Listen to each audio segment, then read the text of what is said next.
Yani köyümü çok seviyorum, doğasıyla, her şeyle, insanlarıyla. Yani bir doğa güzelliği yeter bize. Ama ne yazık ki bizi şehirlere göç ettiler. Şimdi hasret kalıyoruz köylerimize. Yani psikolojik şeylerle yaşıyoruz.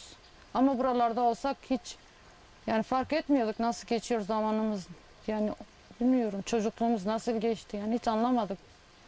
Yani çok güzeldi her şey. Ama mezarlarımız burada kaldı.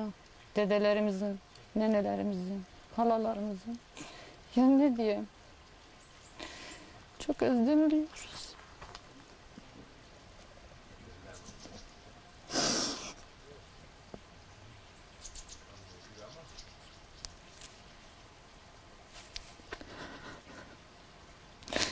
Anlatacak bir şey yok. Anlatamıyorum.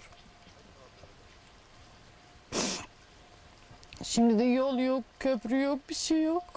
Yani gelemiyorsun her yıl mezarlarını ziyaret edemiyorsun. Bir bayramda gelemiyorsun.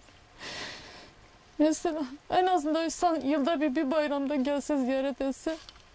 Hep. Yani çok özlem duyuyorum.